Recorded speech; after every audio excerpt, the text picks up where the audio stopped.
Some betrayals scream, they explode into chaos with arguments, tears, and confessions. But the worst betrayals, they smile. My best friend smiled at me after sleeping with my husband. Not a nervous smile, not guilt, a calm one. The kind that says, "You don't know." And I like that. That smile changed how I understood trust, love, and silence forever. She wasn't just my best friend. She was the person who knew my childhood fears, the one who held my hand through breakups, the one who stood beside me at my wedding. When I married my husband, I didn't just choose him, I trusted her with him.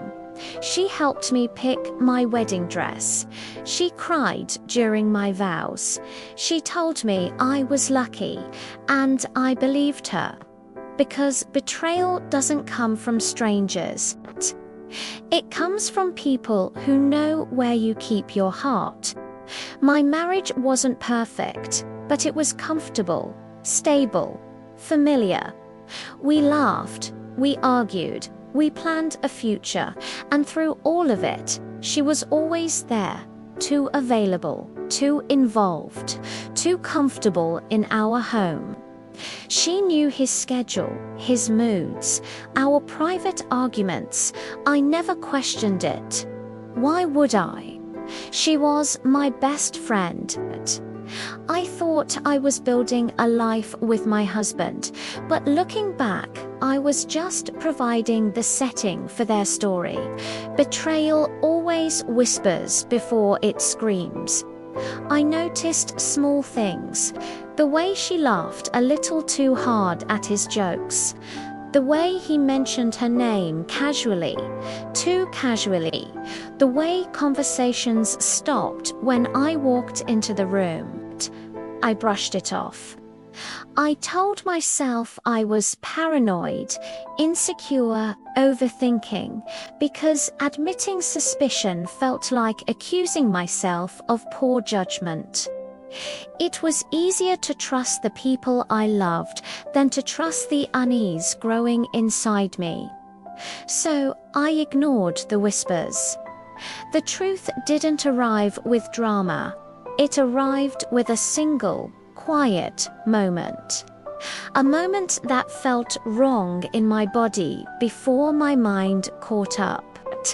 We were all together, laughing, talking, pretending. And then I saw it. A look, a silent exchange between them. It wasn't love. It wasn't desire. It was something worse. Familiarity. That's when I knew, not because I had proof, but because my intuition finally stopped whispering and started screaming. I found out the way many people do accidentally. A message on a screen I wasn't supposed to see, a name I recognized, words that didn't belong to friendship. In that moment, my hands didn't shake, my stomach didn't drop. Everything just went quiet, because when your reality breaks all at once, your body chooses numbness over collapse. I read everything. Slowly, carefully. They hadn't just crossed a line, they had built an entire world behind my back. When I finally saw her after knowing, she smiled, she hugged me. She asked me how I was. And that smile wasn't nervous, it was confident, as if she had already decided the outcome, as if she believed she had won something. And that smile, that casual, entitled smile, hurt more than the affair itself, because it meant she didn't just betray me, she underestimated me. People always ask, why didn't you say something? Why didn't you confront them right away? Because confrontation gives liars a stage. It gives them control of the narrative, the chance to manipulate, to gaslight, to cry convincingly. I didn't want explanations or apologies. I wanted truth. And truth reveals itself best when people think they're safe. So I stayed quiet. My silence gave them permission. They became careless, bolder, more obvious. They laughed more freely in front of me, texted more openly, stopped hiding as much. They believed I was blind, broken, and weak. They mistook my silence for ignorance. And while they relaxed into their deception, I watched them build their own trap, brick by brick. They thought my silence meant I was defeated. But really, it was the sound of me taking my power back. There's something incredibly fragile about relationships built on a foundation of lies. They're like a house of cards, needing constant validation, endless reassurance, and a suffocating level of secrecy to stay standing. The funny thing is, once I was no longer their common enemy, the glue holding them together started to dissolve. They began to turn on each other. Jealousy crept in, a quiet poison. Insecurity blossomed where excitement used to live. Their hushed whispers turned into loud, angry arguments. And through it all, I said nothing. I just watched. Because you know what they say about karma. It doesn't need any encouragement. The silence that followed was powerful, but I won't lie, it was also profoundly lonely. I became an actress in my own life. I smiled at family dinners, making sure it reached my eyes. I replied to texts with the right emojis. I showed up to events, playing my part. But inside, I was in mourning. I wasn't mourning the marriage, and I wasn't mourning the friendship. I was mourning the version of myself who was capable of trusting so deeply, so blindly. That kind of grief doesn't scream or make a scene. It just sits quietly in your chest, a heavy weight, and it teaches you the hard lesson of discernment. My husband was the first one to notice the shift. He realized I had stopped asking where he'd been. I wasn't checking his phone anymore. I didn't react to his late nights or vague excuses.